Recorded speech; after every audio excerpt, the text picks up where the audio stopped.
lei absurda feita lá na Câmara dos Deputados, mais uma lei que viola a propriedade privada. Eu sei, é chato, todo dia tem uma novidade nesse sentido, só que a gente não pode deixar de falar, principalmente se você, assim como eu, defende liberdade, defende propriedade privada, né? Então vamos lá, o que aconteceu dessa vez, né? O Marcel Van Hatten ontem soltou um vídeo falando sobre uma votação que rolou lá na Câmara dos Deputados e que foi aprovada, inclusive, que permite que síndicos interfiram em pequenas reuniões ou pequenas aglomerações que acontecem dentro da casa das pessoas durante esse período de pandemia. Então, por exemplo, eu moro num prédio, o síndico desse prédio teria poder de vetar a entrada das pessoas ou acabar com essa reunião, enfim, encerrar essa festinha, entre aspas, esse encontro que está rolando ali. Muita gente pode estar olhando, principalmente nesse momento de crise, a gente fica um pouco mais suscetível a algumas intervenções e pensa assim, mas tá certo, né? Porque imagina se acontece alguma coisa, alguém se contamina, acho que tem que realmente travar esse tipo de situação e tudo mais. Então, as pessoas em épocas de crise, principalmente essa que a gente está vivendo, que é uma crise que além da questão financeira envolve a questão de saúde, então tem uma preocupação maior com a vida, né? As pessoas ficam suscetíveis a aceitar certas arbitrariedades com muita naturalidade. Eu estou vendo muito liberal, muito defensor de liberdade, inclusive, ser favorável a esse tipo de lei com argumentos realmente esdrúxulos, né? A primeira coisa que a gente tem que pensar, galera, é o seguinte: propriedade privada é inviolável. Ponto. Assim, a primeira pergunta que você tem que fazer para qualquer situação é quem que é o dono disso, né?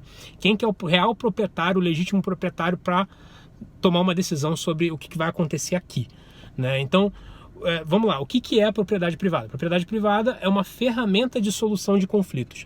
Então, se, por exemplo, eu tenho uma caneta e aí o João fala, eu quero essa caneta. E eu viro e falo, tá, mas a caneta é minha.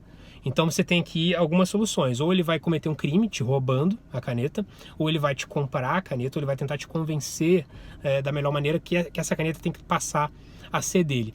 Só quem tem o poder para decidir o que vai acontecer com essa caneta sou eu, que sou o proprietário. Eu posso vender, eu posso quebrar, jogar fora, dar para uma outra pessoa. Eu vou decidir qual vai ser o destino e a utilização dela. Então, a propriedade privada, ela é uma ferramenta de solução de conflitos.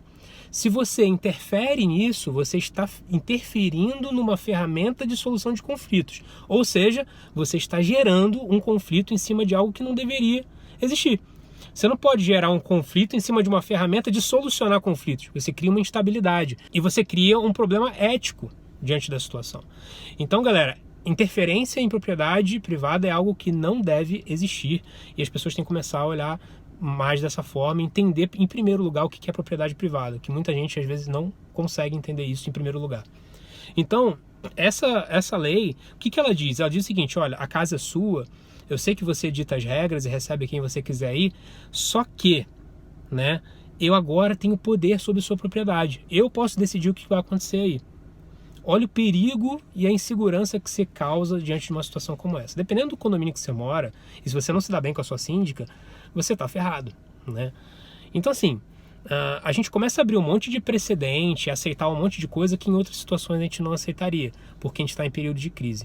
Muito cuidado com isso, pessoal. O papel do síndico não é interferir dentro da sua casa, né? Se você não estiver causando nenhuma vítima, se você não estiver causando nenhum problema para terceiros no seu condomínio, ou seja, por exemplo, música alta é poluição.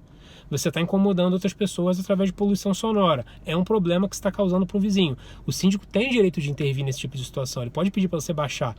Ele não pode te proibir de ouvir música, mas ele pode pedir para você baixar para você parar de interferir no vizinho. Se você recebe pessoas na sua casa e você está ali fazendo uma confraternização, fechado no seu ambiente, você não está interferindo em nada no seu vizinho. Você não está interferindo em nada no condomínio. Então, o síndico ele não tem esse direito, tá?